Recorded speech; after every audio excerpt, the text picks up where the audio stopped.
சங்கீதம் 41. ராகத்தலைவனுக்கு ஒப்புவிக்கப்பட்ட தாவீதின் சங்கீதம். சிறுமைப்பட்டவன் மேல் சிந்தையுள்ள பாக்கியவான்.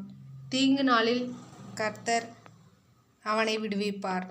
கர்த்தர் அவனை பாதுகாத்து அவனை உயிரோடு வைப்பார். பூமியில் அவன் பாக்கியவனாய் இருப்பான். அவன் சத்துருக்களின் இஷ்டத்திற்கு நீர் அவனை ஒப்புக் கொடுயீர். படுக்கையின் மேல் வியாதியாய் கிடக்கிற அவனை கர்த்தர் தாங்குவார்.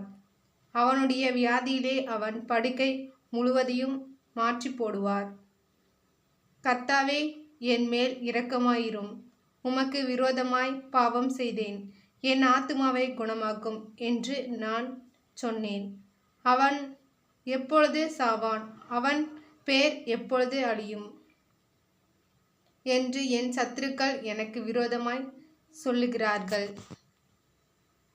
ஒருவன் என்னை பார்க்க வந்தால் வஞ்சனையாய் பேசுகிறான். அவன் தன் இருதயத்தில் அக்கிரமத்தை சேகரித்து கொண்டு தெருவிலே போய் அதை தூற்றுகிறான். என் பகைஞன் எல்லாரும் என் மேல் ஏகமாய் முணுமுணுத்து எனக்கு விரோதமாயிருந்து எனக்கு பொல்லாங்கு நினைத்து தீராவியாதி அவனை பிடித்து கொண்டது. படுக்கையில் கிடக்கிற அவன் இனி எழுந்திருப்பதில்லை என்கிறார்கள்.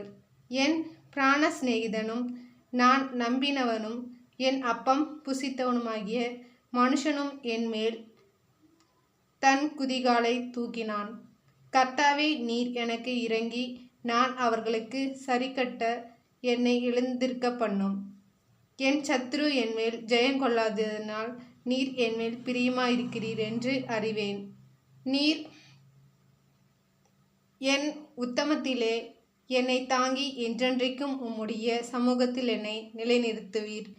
இஸ்ரவேலின் தேவனாகிய கர்த்தர் அநாதியாய் என்றென்றைக்கும் உள்ள சதா காலங்களிலும் ஸ்தோத்திரிக்கப்பட்டவர்கள். ஆமேன், ஆமேன்.